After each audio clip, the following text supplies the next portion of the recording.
Hello everybody, GrayStillPlays, and today I want to talk about my top 5 reasons why No Man's Sky could fail.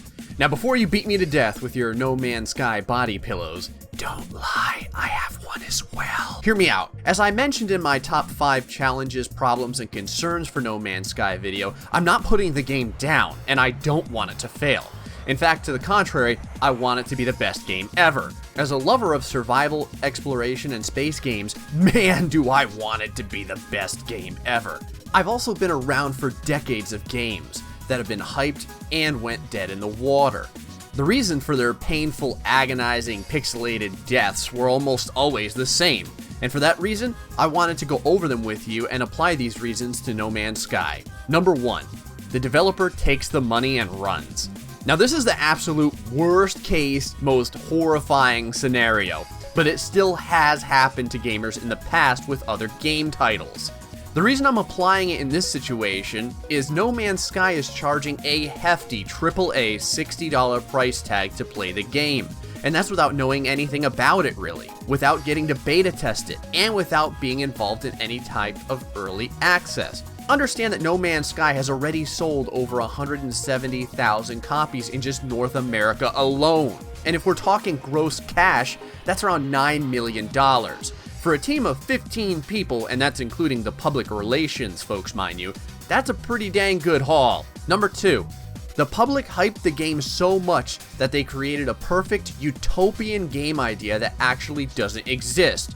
And when the game doesn't live up to people's expectations, they'll move on. Well, color me guilty, especially since I'm making videos about the game, and I'm certainly not alone. But the reality is that decades of me being disappointed by games not delivering still hasn't crushed my hope. Either I'm just a masochist, or there's that inner gamer in all of us that wants to have our expectations not only met, but exceeded. The issue is when a developer releases only small portions of information, causing various people to have to speculate to fill in the various voids.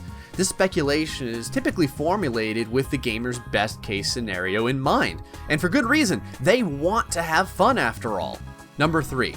The procedural generation was a band-aid for simply not having the time or manpower to physically go through and create a product and a world the size the developer wanted. Procedural generation is one of those things that looks great on paper, but has been known to consistently disappoint gamers. There's a part of me that will always wonder if huge multi-million-dollar corporations that have been building games for years couldn't create this lush, majestic, varied world.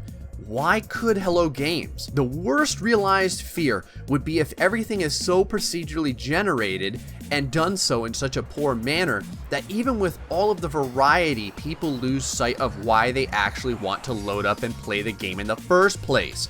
Gamers do crave certain things after all.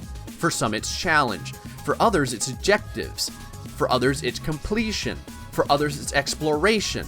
But the issue with procedural generation is you may never get what you're looking for procedurally generated. If I play a game and I know that a scene is coming up that involves a beautiful waterfall with a lush rainforest, and I manage to get there and see it, I feel rewarded. In a procedurally generated world, I may want awesome, overgrown rainforests, but I may consistently get deserts and icy tundras, and that's just considering the exploration aspect of the game. Number 4. The gameplay is too slow. Now, I'm not just talking about progression, I'm talking about the entirety of the game. Some people, game journalists included, have noticed that even the speed at which the character walks is fairly languid. Now, having a long, drawn-out game is good. Lord knows how many hours I've put into Skyrim. But players need to consistently feel that they're making progression in order to find the willpower to trudge through some parts of a game they may feel less than fun.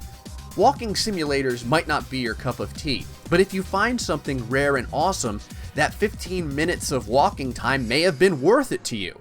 The issue becomes, what if a 15-minute walk in another game is actually an hour walk in No Man's Sky? What if you need to unload your resources so often due to a small inventory space that slogging back to the trading post over and over again becomes a chore? What if the fact that it might take you 100 hours to get to the center of the universe is just more time than you can possibly commit to a game? Number 5. The loneliness within the game is too much for people to bear. Now, it's extremely clear that a massive amount of people are trying to understand exactly whether or not they'll be able to play this game with their friends, or even whether or not they'll be able to see other players in general. It's one of the most commonly searched for and asked things related to No Man's Sky. For some people, it's an immediate turnoff, but for others, maybe dealing with NPCs is good enough for them. The question becomes then, just how plentiful are the NPCs? While many numbers have been thrown around, it's been mentioned that 90% of the planets won't have any life at all, and 90% of the 10% of planets that do have some sort of life won't have any advanced life. What happens if a player visits tens or even hundreds of planets and never finds an NPC at all?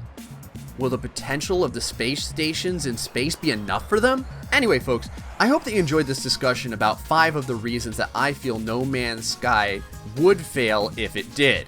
Of course, we both know that's not going to happen.